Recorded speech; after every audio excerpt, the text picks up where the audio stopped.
One of the more important yet underappreciated elements of New York is its fire and police departments. These ensure that the citizens of one of the largest cities in the world are safe. However, this vital component of New York has been drastically impacted by the events that occurred on September 11, 2001, with the destruction of the World Trade Centers. It has now been almost 7 years, and most Americans are beginning to forget the significance this event had on the entire nation, except for those whose job it is to prevent another tragedy and to protect citizens as they go about their lives. Officer Rick Lee, the Community Affairs Officer for the 1st Precinct of New York City, has been a member of the NYPD for 15 years and has watched it change from before 9/11 to now. I was there when it all happened, and I was there afterwards. I basically worked in the morgue for 6 months after 9/11. It was kind of chaotic. Buildings collapsed and it was just crazy. But after it came down, obviously things needed to be done. And what happened, I just ended up basically working in a morgue. We had set up a temporary morgue in the lobby of the American Express building. You just did what you had to do, and eventually things got organized. George Young is a fireman in Engine 54, Ladder 4, Battalion 9. Yeah, everybody in this house that was working that day passed away.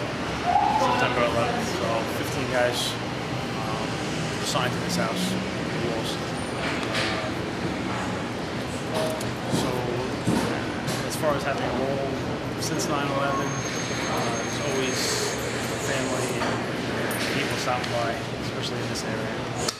9/11 is the most publicized event that affected the NYPD and FDNY, but every day they are an extremely vital part of New York City society.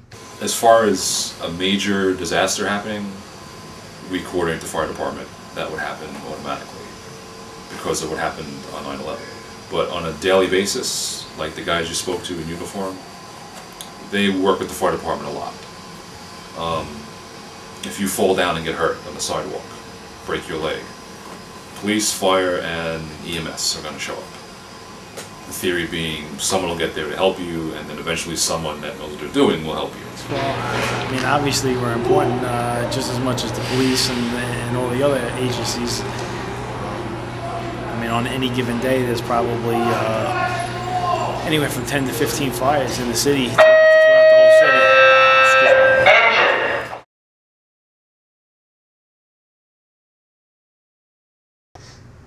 The nature of a policeman or fireman's job depends on the area they work in. The average cost of a condominium in this precinct is about $5 million. So it's a pretty affluent area, relatively speaking. Most of Manhattan is pretty affluent these days.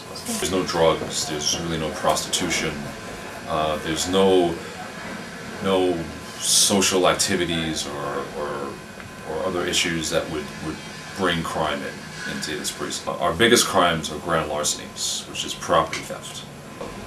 Other organized crime activity like that, we really don't have much of in this precinct.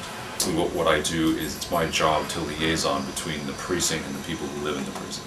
It's the biggest kick I get out of when I meet people. Is they're expecting some guy from NYPD, some old guy who's fat and bald, basically.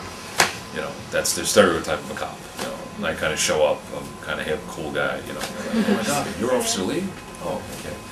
So, and it breaks down a lot of walls because most people I deal with are like me, you know. They're like, oh wow, he's cool, he's one of us. You know, because you kind of meet people at their worst or in not good situations, and sometimes you just gotta laugh. Like, dude, how'd you get that? You know, what happened? You know what I mean? It's like, you know, they kind of explain it to them. You know, it's like, in my experience, 90% of the public are idiots. You know, and they just don't get it. You know, and I guess it's kind of like society today, because it's all about me now.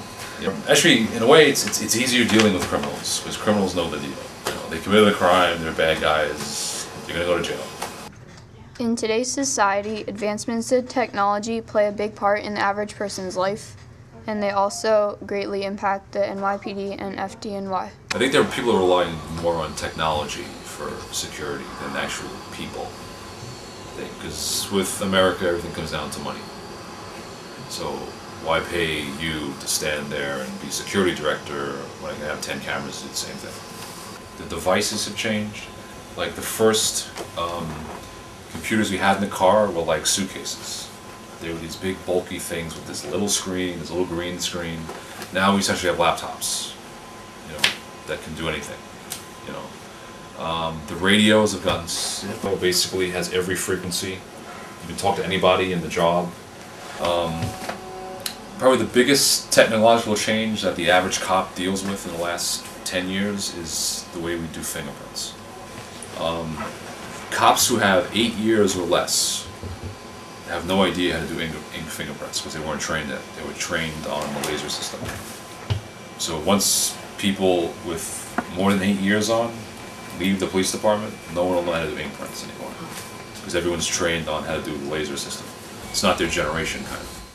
Basically, the laptops that they use now, basically you can access records. You know, if we pulled you over, so your brake light was out, you look suspicious, or we can just, you know, run your plate, we can run your name, find out if you have a warrant, if your license is suspended, the car is legal, even if your insurance is suspended, you know, all that kind of stuff. The problem is with the technology, like cell phones and everything else, it's all good when it works, but when it doesn't work, there's no other option anymore. I mean, every couple months something new comes out. We have you know, infrared cameras now that we can use to see in the dark. There's different breathing apparatuses for us to use that are coming out for rescuing. New ropes, you know, to help us. So there's a lot of new equipment coming out. Supposedly there's new gear coming out shortly. So there's always improvements. We Americans kind of tend to forget, and you get laxed again. Like after 9/11, here again, to digress a little bit, you know, security was everywhere. They were hiring people to work for security directors. They needed qualified people, because if I'm going to retire from the police department and you own your own company, oh my God, there's this big terrorist threat. I want to hire a guy, so you're going to hire me to be a security guy. But now it's, you know, 6 years later, they tend to forget. Though it may be hard to believe, even Americans living in New York City are beginning to forget the immense impact this tragedy had on the nation. But to many other Americans whose lives have been directly impacted, the invaluable assistance and protection of the New York Police and Fire Departments will never be forgotten.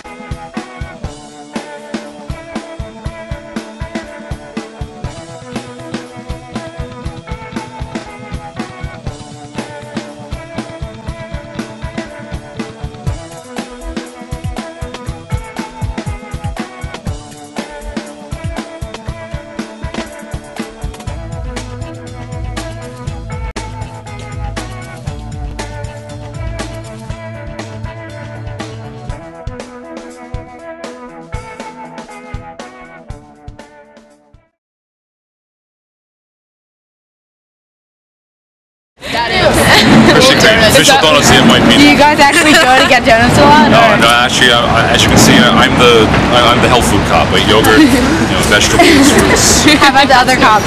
Yes. Yeah. I don't drink coffee. I drink green tea. So I guess that's pretty much a stereotype then.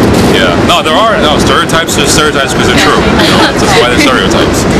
But there are a lot of cops who eat donuts and all that good stuff. You know, but, All right. Wow.